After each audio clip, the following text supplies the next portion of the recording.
Hello there. Let's talk about how to improve our health. And I think we all have good ideas about what we need to do, and some of us do it and some of us don't do it. So I'd like to help you with that. I am practicing what I preach. I am an ex-dancer, neuromuscular therapist, a personal trainer, moving for life instructor, a certified body mind centering practitioner. I don't know if you know all these things, but I'm glad to tell you about them. And I have a center that I founded in 1990 called the Neuromuscular Center, a natural place for healing from injuries or illnesses or stress. And my motto is powerful body and peaceful mind. That's what we're looking for here. So feel free to call me or reach out to me anytime.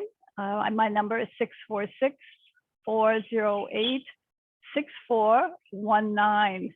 And you're going to hear some sounds. There's a bird in the room. There's an air conditioner turned on. So, but make yourself comfortable. You got a glass of water. I have my water. Always want your water with you. Let's have a drink. So we'll talk about stress management. Stress management, we all have stress, and we know better what to do. But if you can't find a way to release some stress, do a simple breathing exercise. You can do a meditation, you can practice chanting, you can exhale fully. Try breathing out, breathing in through your nose, and breathing out through your lips. Do that with me. So you breathe in through your nose, breathe out through your lips, like you're breathing out through a straw.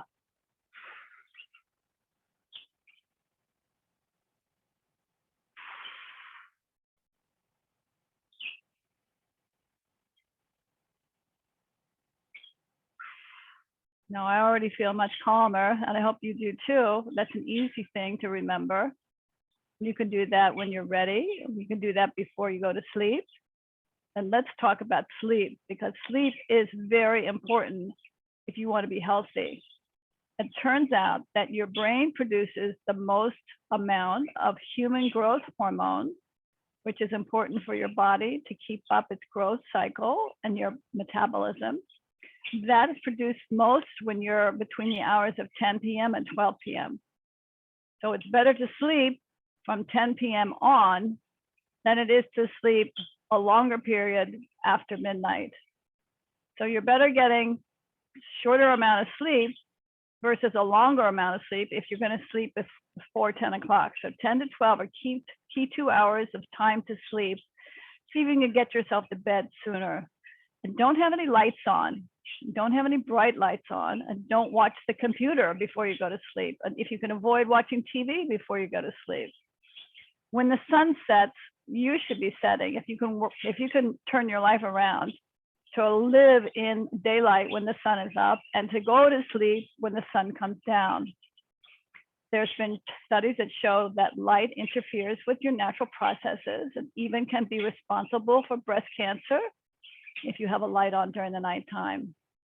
I'm not going to quote any studies now. I just want you to think about that. You could do your own research. So you need to get that good sleep, and you need to sleep before 10 o'clock, from 10 to 12 and on, to get your human growth hormone production up. That's very helpful and healthy for you. Now we talked about stress reduction. We've added sleep. Sometimes you need to add a little melatonin to go to sleep at night. You can try half a grain or half a capsule or half a tablet. See if you can sleep of that melatonin. There's different types of melatonin, so you need to try different ones. Some of them have a B vitamin added, and some of them are liquid, and some of them are a spray in your mouth, some of them are capsules or tablets. So play around with different ones. You'll have different effects based on what's in there and the quality. So just because you tried it once doesn't mean that melatonin doesn't work for you. For some people, melatonin is too much. They get crazy dreams, and other times you go to sleep with the melatonin, and then you can have crazy dreams. You may need to lessen your dosage. You may find that you have a curve where you're more responsive when you first started, and then you get kind of used to it. You might need to increase it by half a tab. You'll have to play with it and find out what's right for you. And it may change from time to time, from month to month, even from 6 months to the next couple of months. So, but melatonin can be very helpful. Other ways to help you sleep and calm your nerves, there's 5-HTP, there's maca, there are different herbs you can play with. Most important though is to don't stimulate your head and your heart before you go to bed. So if you're going to have an upsetting conversation, don't do it before you sleep. If you see something on television like the news, turn it off so you can sleep better. Don't watch a movie that's overly stimulating unless it has a happy ending. That's my advice. So what's next? What's next? Proper exercise. You need to exercise, of course, raise your heart rate every day. Best way, I think, is to make sure you get 20 minutes of an elevated heart rate. Now, if you don't know how to take your heart rate, you put your fingers on the wrist here. You feel for your heart rate. I can feel my heart rate. Or you can put it up in your carotid artery and you can feel your heart rate. And then you know what your basic heart rate is. If you do it in the morning, you'll find your base heart rate. Then when you go to exercise, you can take it again and can see what your heart rate is then. Hopefully it'll be a good 20 points higher. And then you can wait and see how long it takes for your heart rate to drop. Now there are some formulas to calculate that. One of them is the basic one, 200 minus your age times 60%, that will give you the low end of your target heart rate, and times 80% will give you the high range of your target heart rate. And you can use that as a guide. So if you're 70 years old, you take 200 minus 70, you'll get 130. You're going to multiply 130 times the low end, which is 60%, and also multiply it against 80%, so you get the high end of your range, and you'll go to range there. That's your target heart rate when you're exercising. You try to get to your target heart rate at least 20 minutes a day. And if you're not going to be able to do that, walk 20 minutes a day quickly. And you know what? Studies have shown that you don't have to have it all at once. If you're a busy person and you climb up the stairs, it takes you 5 minutes to climb up the stairs, 5 minutes to run down the stairs. You can do that. You could do that twice. You get 20 minutes of running up and down the stairs. So vigorous exercise is very helpful. You also can take my class. I teach a class Monday, Wednesday, Friday mornings at 9:30. It's a high intensity cardio class based on body mind centering, which is a program, a technique, a way of living to stimulate all the different systems in your body, your organs and your bones and your glands and your muscles and your fluids and your fascia. In body mind centering, we explore the states of consciousness of all those parts of your body and see how to help yourself work better, function better, be more harmonious and be healthier just by understanding yourself somatically and experiencing yourself somatically. And I am a somatic movement therapist, so I can help you with that. So exercise is key, and you need to lift weights and build strength as you get older. Otherwise, you may shrivel. You want to keep your bones strong. So, you know, it feels good when you exercise. At least for me, it feels great. Social connections. You need to feel that you love somebody or you are loved by somebody. And I'm going to add something here. I think not only do you want to connect socially, but on your radar for your own self, see if you can forgive anybody who has hurt you, so that you're not holding resentments. Holding on to resentments can be a buildup of plaque, I think, can raise your cholesterol levels and wreak havoc in your system.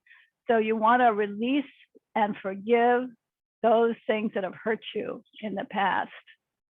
So it doesn't mean you have to go out and beg forgiveness. It just means that inside in your heart, you're forgiving people and you're forgiving issues. You're forgiving yourself for not being perfect or for not achieving your goals. And you're going to be mellow. You're going to relax and breathe and exhale, breathe through your straw. And forgive. That allows your heart to open. You don't want to have any obstruction in your heart. So that's very important advice. Connect to others, do activities together, play sports or play cards or talk on the phone, or have some time that you take a walk in the park and enjoy nature together, or go swimming or go skiing. Do a group activity. Go to the YMCA, go to your gym, go to your church with a group, and plan a dinner together. All those are great ideas. I'm sure you have more to add. So the fifth secret, I would say, to slowing and improving, slowing your brain aging and improving your health is mental stimulation. I would say for mental stimulation, we really want to add the lower brain to stimulate the lower brain, because a lot of us are burned out in the forebrain from thinking so much and doing so much activity with our mind. So I would invite you to place your hand on the back of your head and feel that you can breathe into the back of your head. You're just resting. Take one hand, do your straw breathing. Feel the back of your head, your hindbrain, and rest.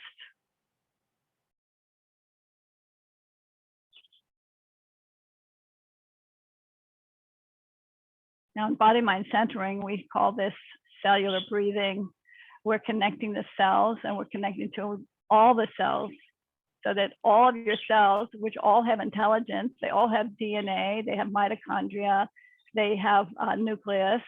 So there's intelligence in every cell. When you put them all together, you have your whole body. But you can allow each cell to inform your body, so that you're not using just this part of the front of your brain. You're not using just the frontal cortex and the processors in your cerebrum, but you're using the cerebellum in the back of your brain, the hindbrain, to give you intelligence. And in fact, embryologically, we start with a lower brain, and then we don't develop that upper brain for a while in utero. So, and then we have our reflexes in the lower brain and in the spine, and those reflexes help us develop physically once we're born. Nursing and turning your head towards the stimulation, towards the mother's breast. These are reflexes. The AT&R reflex, where you reach out the bow and arrow, that helps focus your eyes on your hand. It sets up the axis for eye-hand coordination. There's a lot to talk about developmentally, but this is a baseline for you to breathe into the back of your head and relax. Let your cells inform your body. Okay, good. And I think that that's what I call cellular intelligence. Cellular intelligence, where you're listening to your cells.